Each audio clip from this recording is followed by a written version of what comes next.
Lopez wants it away. And it's hit deep to left center. Andrew Jones on the run. This one has a chance. Home run! Mike Piazza and the Mets lead 3-2. Bartolo has done it!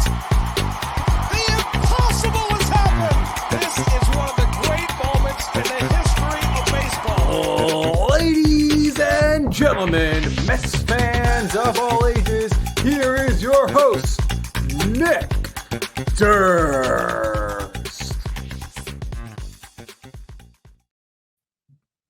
Hello, Mets fans. Welcome back to Bleav in the Mets right here on the Bleav Podcast Network. And let's all take a deep sigh of relief and exhale. This awful season, which had such high expectations, is over. And now we move on to the offseason. It's the dawn of a new day, a new era in Mets baseball. The Mets hire David Stearns, and yet somehow he was able to fire somebody the day before he started his employment. And then he said, I got to make some comments about what happened yesterday, but I really can't because I was employed elsewhere. So we'll get into all that. Maybe a little fishy there. Who knows what's going on? Maybe there was some tampering. I don't know what to make of it. We'll discuss, of course, Buck Showalter getting fired. We'll discuss David Stearns taking over and his training press conference and break it all down. And to join me here, once again, I'm going to be joined by our great friend who was with me in the first episode. And you may have heard him on the Brooklyn Boys podcast. You may have seen him at Citi Field in the owner's suite. Longtime radio producer and a good friend of the show, David Brody. And by popular demand, he is back. Everyone's saying, you got to get David back on here with you. Why don't you make him your co-host? Who knows? Maybe down the road we could see. But David, welcome back to the show. Your thoughts on the fact that the Mets first will go and hire David Stearns, your thoughts on him, and then we can break down the press conference and Buck Showalter being fired. So the hiring first before the firing. Well, I want to address the back by popular demand. Statistically, 1 out of 2 people in this podcast wanted me back today. So it's up to you guys to figure out who it was. No, it was 2 out of 2. Okay, so the hiring and then the firing. I'm excited about the hiring. So I like some of the moves he made. I was upset that he traded Josh Hader when he did from the Brewers to the Padres. But considering how Josh Hader acted this week or last week when he wouldn't go in for a 4-out save, and not only wouldn't he go in, but he made a comment, hey, we're not even in the playoffs anymore, so why should I bother? Now I give Stearns credit for trading Hader because who wants that in your clubhouse? I don't care how many guys he strikes out. So I like Stearns. I like that he grew up a Mets fan. I don't believe he snuck into a Mets game at Shea Stadium. He's too young to remember John Stearns, no relation. And I'm disappointed he couldn't name his favorite player on his favorite teams. He mentioned the 98 to 2000 era team, but he didn't have a favorite player. That seems odd to me. Being a little older than he is, I have a favorite player from every era that I've been a fan. And no matter how bad they were, I still had a favorite player. So he was like, oh, yeah, the mid-90s, we weren't good. So you had to have a favorite player.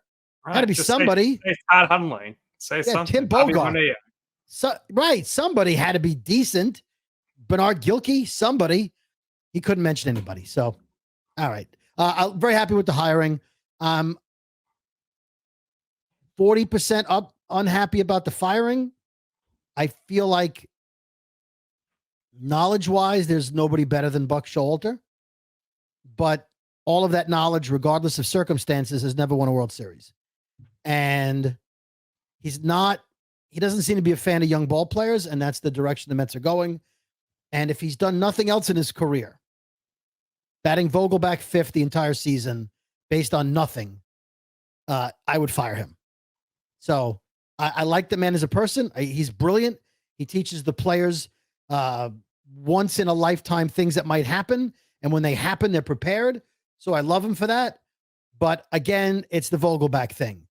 No analytics on this planet said that he should be batting 5th. So it wasn't that management had analytics making him bat him 5th. The guy was worse against right-handers than Canna, who is right-handed. So if you have him in the lineup to hit righties, I'd rather have Canna in there. So yeah, I'm sad for the man that he's probably going to retire without a World Series championship, but I'm not surprised. We can talk about who fired him. I love that you brought that up at the opening. We'll definitely get into that. But no, I understand why he was fired. I understand that Stearns obviously wants someone. He said it. He wants someone to grow with and work with long term. And I don't think it's 67, right? 67. The Buck's going to be around 7-8 years, and Stearns hopes to be. So I think that's why he was let go. I just don't want to go back to the dark ages of Luis Rojas, where we have this inexperienced manager who is not prepared, and the team shows it on the field. So we're going to have to see who's going to be the manager. We'll get into that momentarily. But first, I just want to discuss the fact that this season was awful, and it looks like Buck's taking the fall on this. Now, is it his fault that Verlander got hurt and Scherzer got hurt and Diaz and Quintana and Diaz? They didn't get Edwin Diaz, and they didn't have Edwin Diaz, and they didn't finish the deal with Carlos Correa? I don't think so. So if you want to get rid of Buck and do a clean slate, my question to you, David, is why is Billy Epler remaining employed by the Mets? I think Cohen likes Epler. I think Cohen built a relationship with him over the last year or two. I think he loves the trade deadline deals, dumping of payroll, bringing in top prospects. I think he said to Stearns, we're going to keep him for a year. I'm paying him a lot of money. You'll still have the oversight on decisions, but he can do the grunt work. Let him work out contracts. Let him, send down players, bring up players. Let him do the minutia. You'll still have oversight. I don't think Stearns has a huge love of Epler. He commented, "Oh yeah, we worked across town when I was with the Mets. He was with the Yankees, and we've worked on some deals. We've talked to, had conversations." He didn't say, "Love the man, can't wait to work with him." Mm-hmm. He sort of hedged. And I think Cohen said to him, "Listen, I'll let you get a new manager. You guys can work on the coaching staff all you want. But if you want to be the president of baseball operations at this much money on the team you grew up with, the one team that you've lived your whole life wanting to run, and the only stipulation was to keep Epler," I think Stearns says, "Yeah, I'll keep Epler." This is not, as Stearns has a great resume. He's not the most what's the I forget the guy Theo Epstein. He's not Theo Epstein. Epstein said, "If you want to hire me, I want part of the team," which is why they didn't hire him. Right? He's not at Theo Epstein level. He's at David Stearns level. He's at Chaim Bloom level. Whereas you're respected. Chaim Bloom fired earlier. Yeah, right. But remember, there was a talk between Chaim Bloom and Brody Van Wagenen back in the day. And who knows how that would have turned out had they gone the Bloom way.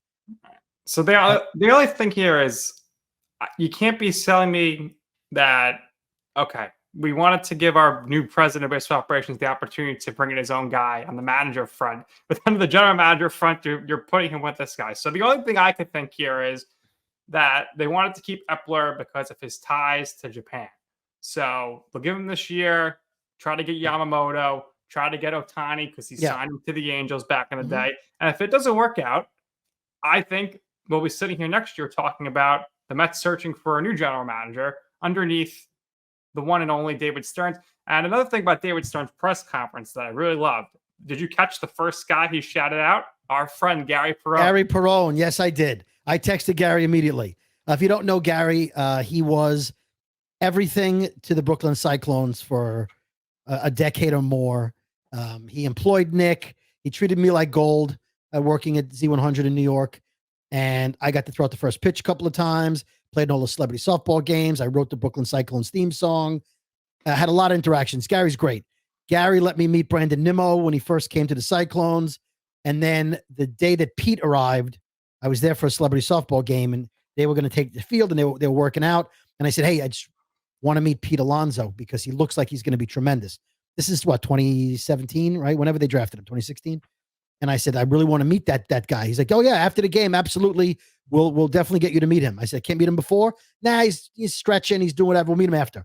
Then after the game, he was already like shagging flies, and he's out in the playing and whatever he was doing, working out, and I couldn't get to him. Oh. So I didn't. But other than that, Gary's been flawless for me, and I love the man. And I texted him immediately because I was so excited for him because he's had a huge impact on the Mets organizations. Yes, well, the whole thing, but multiple levels. I will say he's no longer with the Mets. He's with the Staten Island Ferry Hawks. So, but good for him. I was Yeah, glad shout to out to see. Gary. I was glad to see Gary get a shout out. Yeah, so if David Stearns does well here, kudos to Gary for hiring David as an intern back in the day with the Cyclones. So I want Gary to get all his flowers which he deserves. But You realize it could have been us. You and I could be running the Mets right now if Gary had just said, "David, give up your job at the radio station. Nick, put down that microphone and get in the front office." We could be president of baseball operations. I don't know why we're not doing the official Mets podcast with all your ties there, your experience producing, hosting. Yeah, I don't know. I've done so many Mets podcasts, but yours is my favorite, of course. Of course. But I've done multiple Mets podcasts for you. You've had previous podcasts, so I will do any Mets podcast I can. But you're my favorite to co-host with. So very kind. Thank you very much. Because you pay me through Venmo, Right. and I appreciate that. Of course. So back to the press conference. So you hear all this stuff, and all his press conferences pretty much go the same. They let you know what you want to know, but they don't tell you much. So who knows what's going to happen? All we know is when asked about the next manager, they're going to cast a wide net. There's going to be a lot of people that are going to be interviewed. Are there any people for you that you'd like to see considered? Is there anybody you would say, I definitely don't want as a manager? And what do you think about when Stearns asked, what are the key qualities of a manager? It wasn't, hey, we're looking for somebody who can make a good pitching change, do a double switch. It was, I'm looking for somebody who could be a partner, that we can work together on this, that can manage relationships, because the role of manager has changed. Double switch. Wait a minute. That's old. Almost a forgotten term now with the DH in both leagues. I think he wants someone who's going to work with him, but also work with him on player moves, on lineups, on decision making, on analytics. And I don't think Buck, Buck said he was open to analytics. He was open, being open to it and living it and reveling in it is a different thing. I think he's looking for someone who's going to understand the role of the new age manager and play ball with him, so to speak. Now, insiders are saying Craig Counsell is not a slam dunk because from what people in Milwaukee have said, he wants to raise his kids in Milwaukee. Yeah. He's from there. He's the only manager managing in his hometown. And it all sounds like perfect timing, but what if the Brewers win the World Series? How are you going to convince him to leave? Yeah. Listen, people can say a lot of things because they want the price to go up. Right. If he was like, I'm open to all ideas. No, you say you're not open to it, and then they have to pay you more money. So he could be playing hardball. Alex Cora would, if you can accept Alex Cora, then you have to accept Carlos Beltran, except Cora at least has managerial experience. So I like Cora. I think he's a good manager. Terry Francona just retired. I don't think Gabe Kapler is the right choice. I like Carlos Beltran as a player. Don't like him as an announcer. And I think if you want to be a manager in baseball, you should make an effort and be a coach. Either go manage in the minors or go be a hitting coach or first base coach. Put in the time. But instead, what has Carlos done the past few years since he was let go? He's been an announcer. No, right? He's working for the Mets the last year and a half. Not as a coach. Well, he's in the front office. Right. For the starting staff. Right. If you want to be a manager of a baseball team, show me the commitment and go manage a baseball team. What did Aaron Boone do before he was the manager of the Yankees? He was a broadcaster. Yes. And how did Joe Torre do before he went to the Yankees? I mean, yes, absolutely. You can say that. What I'm saying is, in my opinion, I think you should make an effort. Don't you think a lot of this could be out of Beltran's control right now? As far as somebody hiring him. Okay, Wally Backman keeps getting hired. No. Now, I didn't say the majors, but there's baseball teams all over the country. By the way, available. Yes, I know. Yeah. On all the Mets Twitter and Instagram pages are all like, what about Wally? Right. They don't learn. They don't learn. It's been 25 years of what about Wally? Not happening. He's certainly not going to take analytic advice from anybody. He'll throw a bat at a general manager. Yes, he's feisty. It's fun to watch. He throws bats. He's great. He's not going to manage in Major League Baseball in this day and age. So let's move on from Wally Backman. Not Beltran. So I think they're talking about, what's his guy? What's his name? Joe from Houston. Espada. Joe Espada. He was considered the last time. I'm sure he'll be considered again. Eric Chavez, I'm sure, as bench coach will be considered. That Eric Chavez is the one guy I do not want being the manager of the Mets because this guy, he was a great hitting coach last year. And he should have stayed as hitting coach. He was atrocious. The Mets were not mentally in these games prepared for situations. Yeah.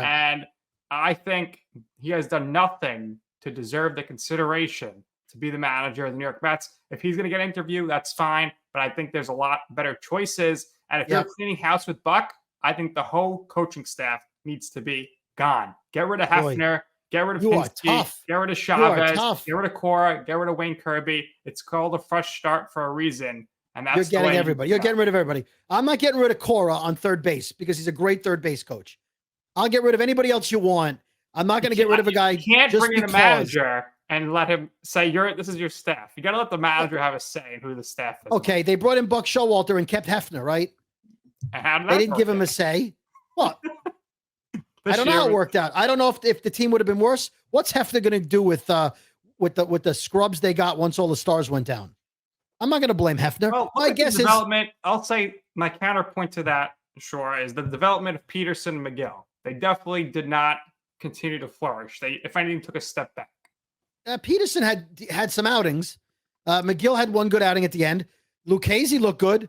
Jose Buto looked good. Oh. So he did. I can't argue. 3 out of 4 starts, 4 out of 5. He was good. So you would say Senga, bring back the host staff. I'm saying look at Senga. Senga adjusted to American pitching. Was sensational. Yeah, well, maybe Hefner had a hand in that. Maybe he's an analytical genius. Hefner's going to survive. He's going to go through his third manager now at the Mets. That would be crazy. I think Cora is the number 1 guy they'll keep. I think Hefner is the number 2 guy they'll keep. As far as Chavez is going to be the number 1 guy they keep, as long as he's not hurt, that he's not going to be the manager. No, well, that's why they can't keep him, and because they're going to bring in a manager who's going to want his own bench coach. Now, unless one of those guys has a great relationship with Chavez is like, wait a minute, I was just your bench coach, and I'm going to be bench coach again. I don't think Chavez stays. I would have made him. I would have kept him as give him a big raise, keep him as the batting coach. Right. They were killing it last year, killing it. They would call him the greatest batting coach the Mets have had in a decade. Right. So what they do, they move him out of the position he's doing really well at. Yeah. So maybe he said he didn't want to stay as a batting coach, but I feel like he should have and give him more money. So to your point, to start with Counsell, I don't think it's a slam dunk like everyone says. I think he's going to take some money, but if he's already in his hometown, it's going to be a lot of money to leave. And the Brewers are really good. Why would you want to go from a team who's been in the playoffs 5 out of 6 years to a team who's never been in the playoffs more than 2 years in a row in their franchise history? I get that there's going to be money there, but there's good talent. And let's remember, David Stearns did not hire Craig Counsell. Craig Counsell, he inherited when he was promoted. So we'll see that. I think I would like Beltran to get a fair chance at the interview process. At least let's see what happens. He'll get an interview. Absolutely. And I don't want to, if it's not, him, then I necessarily don't want to go to the path of let's hire a first-time manager. I think we've been through that 2 out of the last 3 coaches here, and it has been a disaster with Callaway and, of course, then Louis Rojas. So I think we need somebody here who's got a little experience at least.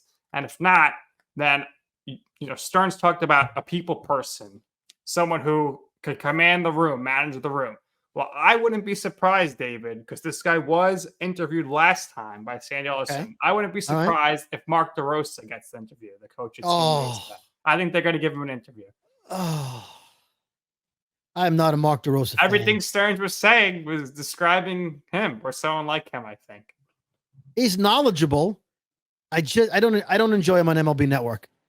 So I don't know how he'd be as a manager. I mean, he managed the Italian team this year, right? USA. USA, right. Piazza was Italy. Yeah, he did the Piazza. Let's bring Piazza in to manage. No, don't you hate on Facebook? These guys are like, that's it. Hire David right now as the manager. Right. They're right because I want to be the manager. They don't understand that being a good player has nothing to do with being a good manager. Second of all, being a good player is usually the death knell for a manager. It's usually the worst pitchers and the worst. It's the guys who were taking notes the whole time because they were sitting on the bench studying the game, knowing that was their future, who are the better, usually is the better managers. Usually.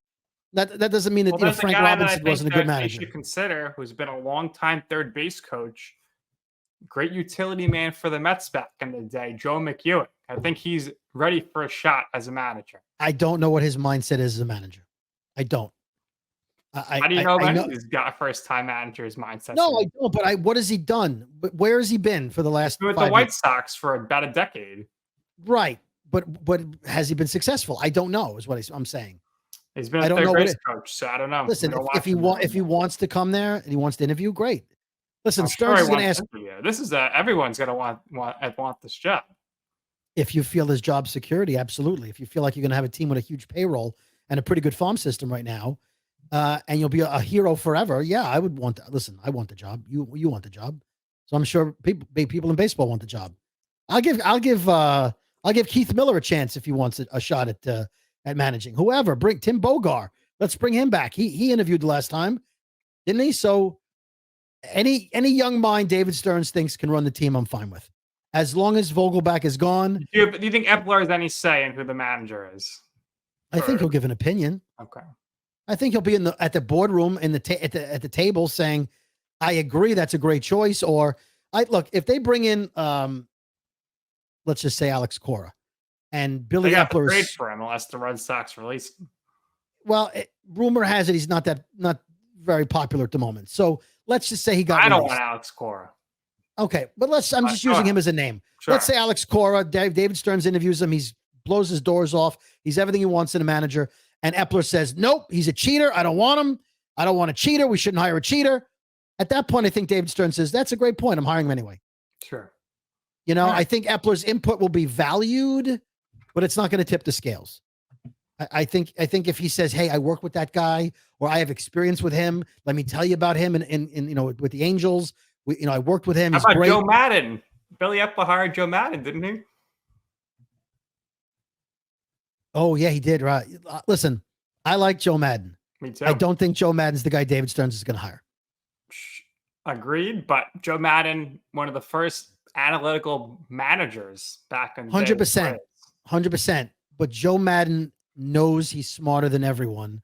Yeah. And I don't think Harvard David Stearns wants a guy who's going to think he's smarter than David Stearns. Right. So I think Madden is a great choice, but not for this general manager. The other rumor is, Dusty Baker's a free agent. Stearns is not going to hire a 72-year-old coach. He just got rid of a 67-year-old guy. Right. Not going to get older. Dusty's great, but he's not what you got. Who would be a great bench coach for if they hire a young guy that's never David Wright before? Terry Collins. See if he wants to come back like Larry Bowa did. He came back to the Phillies a few years ago as the bench coach. Listen, if Terry wanted to get back in the dugout, that would be great. I would love Terry Collins in the dugout. Yeah, love it. I think the fans would love it. Again, it depends on your manager. If they hire a first-time coach, they need to get a really veteran staff around. That's what I will hope for. Agreed. As long as Joey Cora is the third base coach. Well, Lindor's probably going to want Joey Cora as a third base coach. Yes. So Joey Cora did such a good job at third base coach. So maybe if you follow the last season trend, they'll move him to bench coach. Right. You did a great job. So we're moving you to a position that didn't need help, and now you're going to be first base coach. She can move over there. Oh, Kirby. They'll move Cora to first. They're going to need third base guy. Right. Who knows what they're going to do? I hope their decision making is better this year. Listen, I hated Epler until the trade deadline. I thought all of his trades at the trade deadline 2 years ago were terrible. His bullpen was terrible. Thought he made a lot of bad moves. How about the Trevor Gott trade? They ate extra $4 million for that one. Yeah. Well, listen, if Gott was the ninth guy in the bullpen, then it would have been a decent piece, right? But he was like the fourth guy in the bullpen, the way they treated him when he came over. Yeah. So, look, the money's not an issue to me. I don't care about the money. It doesn't prevent you from doing other things. If the Wilpons were still owning the team, you'd say, oh my God, that $4 million is now going to cost us in the offseason. Sure. I don't care about the $4 million. He gave it a shot. He needed a bullpen arm. Gott's probably better than some of the sludge we watched pitch this year. So I'm okay with the Gott trade. It wasn't a great trade, but what he did at the trade deadline, first of all, whatever they had to do to lie to Max Scherzer to get him out of here, kudos. Because they were like, we're not competing next year. In the postseason. Well, yeah, he's not. Yeah. By the way, if Chris Young isn't fired for signing DeGrom and trading the future away for Max Scherzer, how does he survive this? If you own the Rangers, would you let him have another year? Well, he got them in the playoffs after a long rebuild, and they got Bruce Bochy. So I think he gets another year. I mean, they're in the One more playoffs. year. One more year. All right. Well, listen, you have Scherzer one more year, and DeGrom will probably be back next year. So maybe you give him a shot with DeGrom and Scherzer. Maybe. DeGrom won't be back next year, but Scherzer will be. Middle? Maybe at the end. We'll see. Who knows with him? Yeah. Now, the other thing I want to talk about this press conference here was that they were asked, Stearns and Cohen, more so Stearns, about Pete Alonso. And I forget who asked the question. It might have been either John Heyman or Mike Puma. And they said about the Alonso extension here, do you consider just how good he is? Do you consider that he's a homegrown guy because you were a Mets fan? Do you take that all into account? And basically all Stearns would say was, Pete Alonso, I anticipate he'll be our first baseman for opening day. So I think that they'll probably go the Brandon Nimmo route here, the Edwin Diaz route, and they'll let him play it out and get to free agency. And they're going to expect at that time they could be the highest bidder. Didn't work with DeGrom. Or they're leaving the door open here if the Mets don't go for it this offseason. They have another horrible first half. I think they would consider trading him. So do you think Alonso gets an extension before the season? I don't think so. It didn't sound like it. I think the big problem is the money's not the issue. It's the length of the contract. And if Pete wants 10 years and they want to offer him 7, then that's far apart. That's not going to work. Here's why I wouldn't let Pete go to free agency. I understand DeGrom walked because he wanted to. I understand Pete wants to stay. Nimmo wanted to stay, but he also wanted to see what the future of the team was and what they were going to do to make the team better. He wasn't 100% sold. He's like, I'd like to be here. Let's see what they have to say to me. He could have walked. He didn't get any offers that were off the table, off the charts. Nimmo's a solid ball player. Pete Alonso's a superstar. And when you go on the free agent market, there's going to be somebody who you're more important to them than the Mets. Right? So you may need desperately Pete Alonso, where when the Mets gave Lindor 10 years, they didn't need to give Lindor 10 years. They did it we can rehash that some other time. Somebody's going to step up, whether it's the Dodgers, the Giants are desperate. Maybe they offer Pete a 10-year deal like they did at Judge. At Judge Correa, right. Yeah, they got the money. So if Pete offers them if they offer Pete the same money for 10 years and Cohen says that's not fiscally responsible. Well, I know Pete loves New York, but Pete's going to love San Francisco also.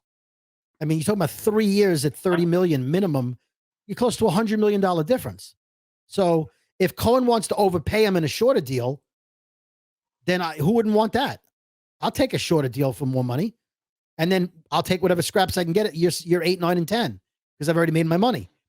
But why risk it, man? He's your best player, or he's one of your 2 best players.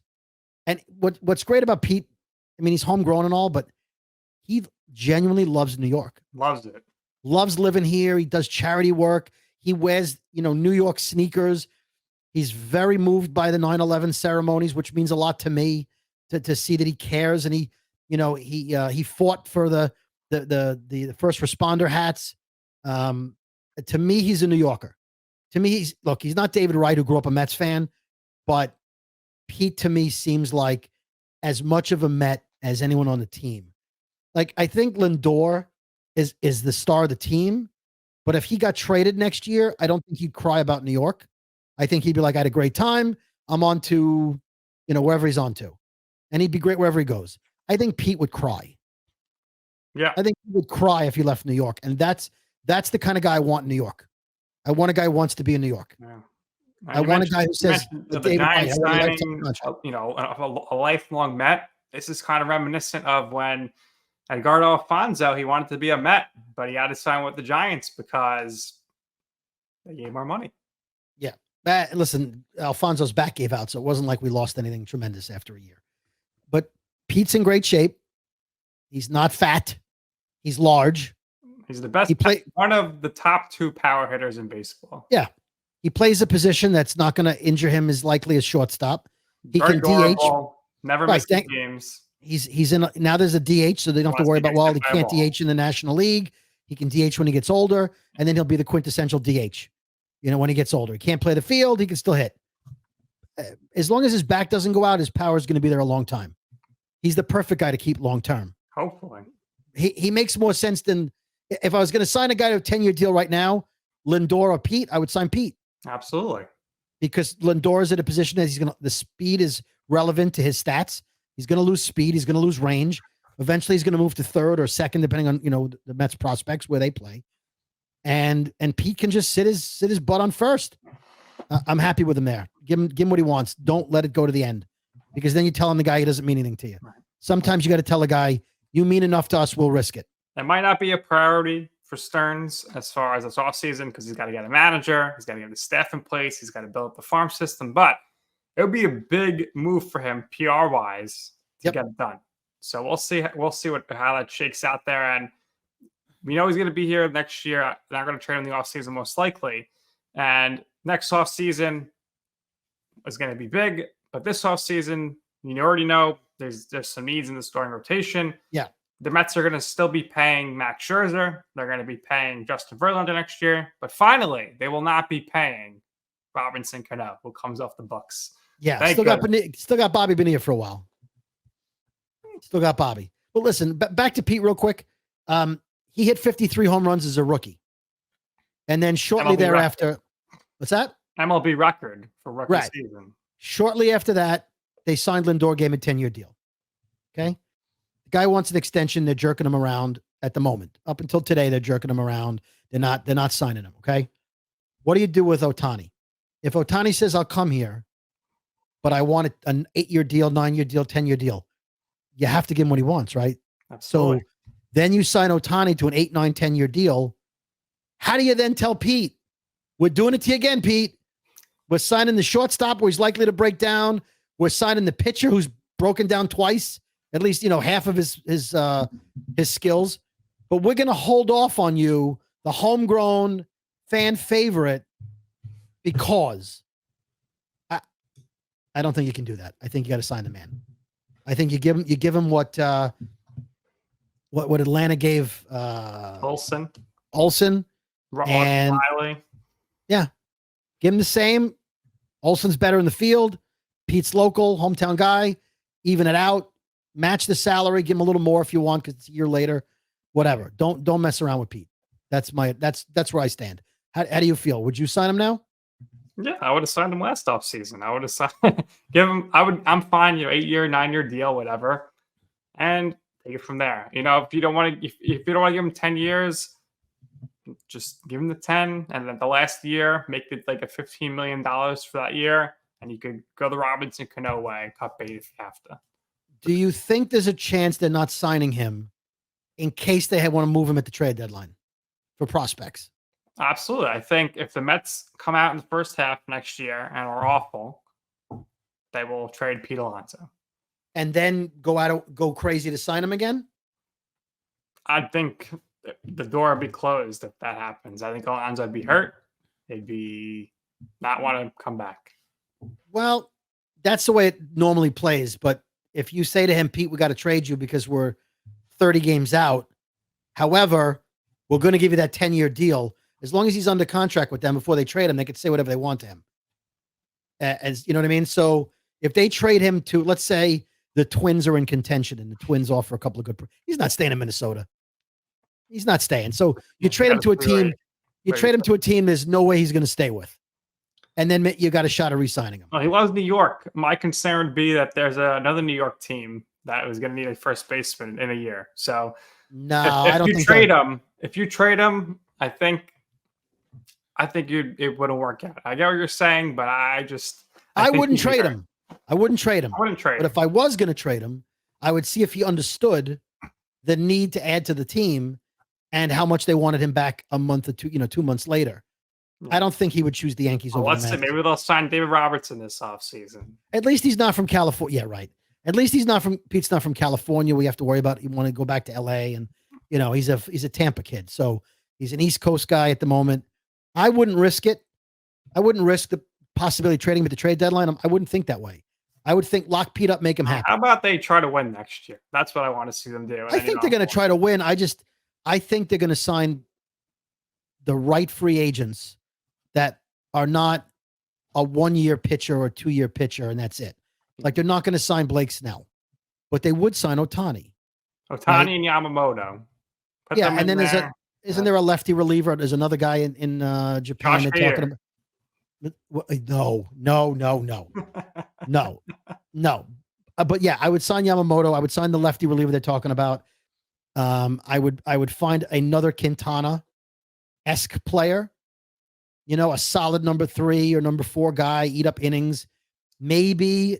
And I would load the lineup up, the rotation up, so where Lucchesi, Peterson, and McGill are all your depth pieces. I don't want any of them in the rotation to begin the year. You have to spend money then to get a new rotation. So. I don't think they're going to have a problem spending money. I think, listen, again. I think they're going to trade all these gluttony of shortstops they got at the deadline for a starting. No, they're not. They're going to trade for a starting pitcher, no doubt. They're not going to trade shortstops. They're not. The one what are you going thing to you do have with to 8 shortstops? Where's Jet Williams going to play?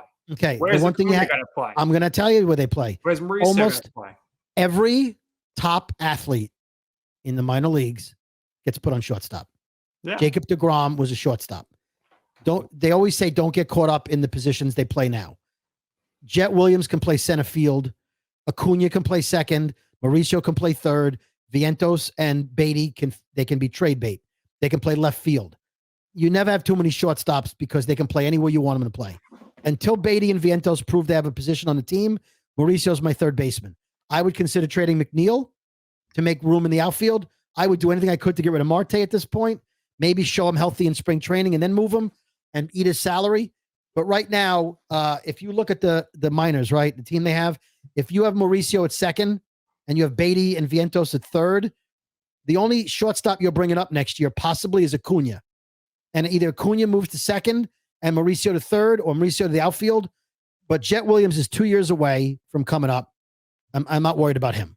Some of these guys got to move those, David, because they're not all going to hit. You got Gilbert and Clifford in the outfield. Let's say Clifford's 3 years away. Gilbert's up next year. So how are you getting a starting pitcher if you're not going to sign them? You need to make trades eventually. I didn't say don't trade prospects. I said don't trade them just to have a lot of shortstops. I'm not trading my top prospects. I think the time is now to trade Jet Williams. He had a great year. Guys, go get a Corbin Burns, a Cy Young Award winner. You're not getting Corbin Burns. I don't think they want him this offseason. If they trade Corbin Burns, I don't know. I think I might rather trade Kevin Parada if I've got my catcher of the future already in Alvarez. Okay. All right. Jet Williams seems to be possibly a star player in the making. And he can play multiple positions. Parada, unless he learns how to play first and then get rid of Pete, Parada doesn't have a position if you Bleav Alvarez is your catcher. So there is strength there. There's also, to be honest with you, Nick, the Mets have a decent amount of pitching at AAA. So they got a couple of guys who may be up next year. So could you put two of them together? Could you trade Jeremiah Jackson and one of their starters, or one of the 2 guys you got from the Marlins that are like supposedly batting champions in the future, but they're 4 or 5 years away? Maybe. I don't. You want to hold on to all these shortstops and just have a whole team of shortstops? I just don't call them shortstops because they can play anywhere. They're not locked in the shortstop. That's what I'm saying. And right now we don't have a third baseman or a second baseman locked in for next year. Mauricio's got to get one of those spots. Maybe Mauricio plays left field. Sure. Right. Maybe DJ Walker plays right field. I don't know who they're going to sign. AJ Stewart. He better not be the starting right fielder.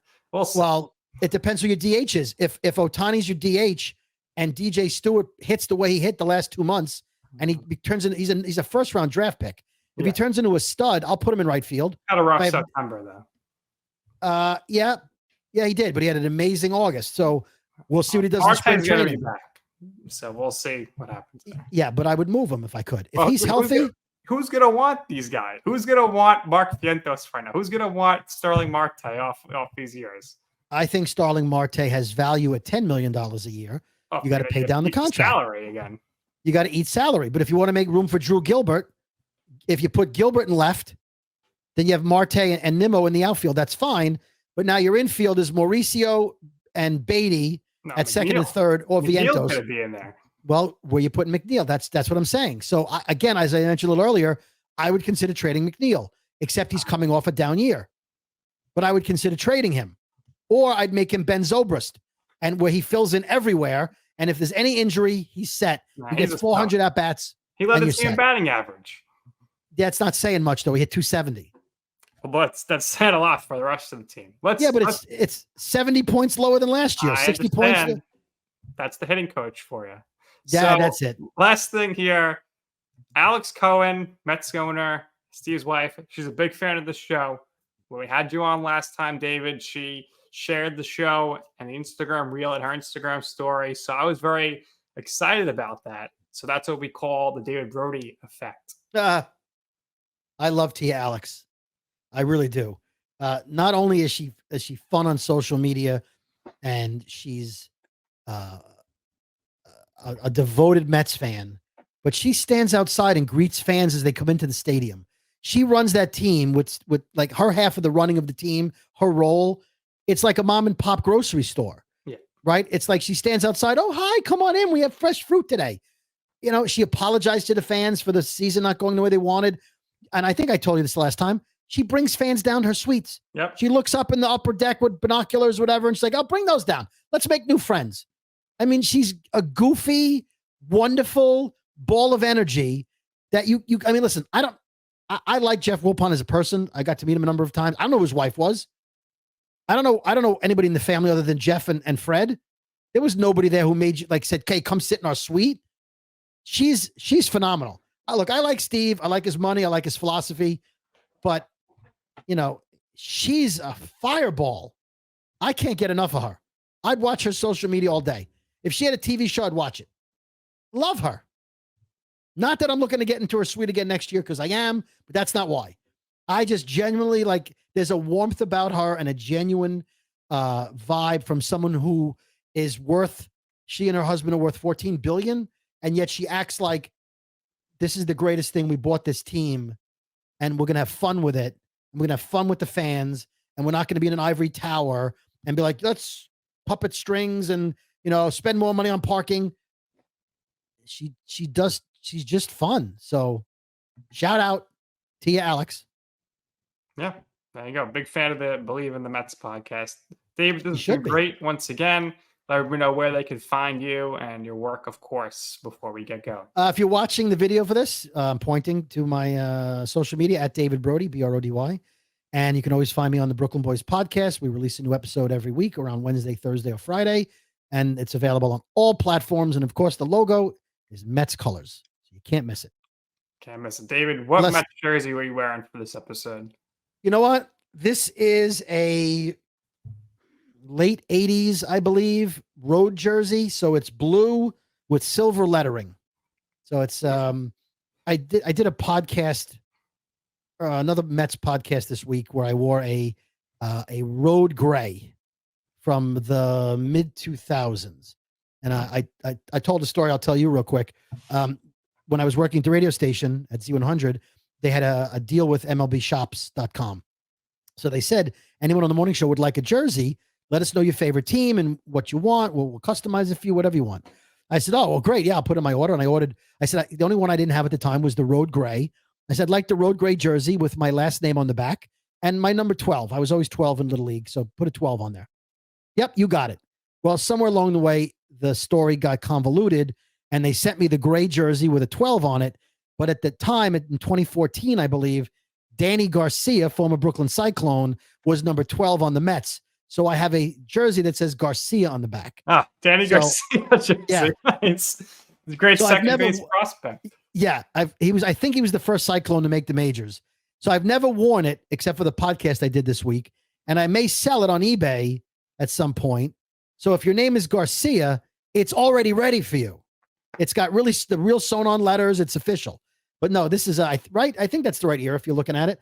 I think it's the 80s at some point, late 80s, when they were doing all the silver lettering on the blue. So, all right, and I got the patch, of course, on the sleeve. It's been a pleasure.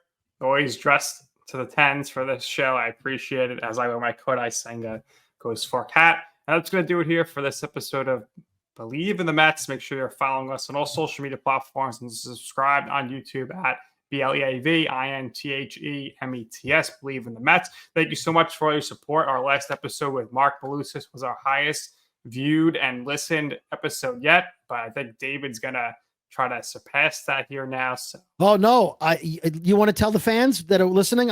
It's not confirmed yet, but I believe Taylor Swift may be stopping by the Bleav in the Mets podcast next week. There's a chance. The Swifties are going to be coming in, so right. We'll have all those guests, and Taylor Swift. It's going to be Hugh Jackman's coming. Everybody's coming. Ryan Reynolds. Absolutely.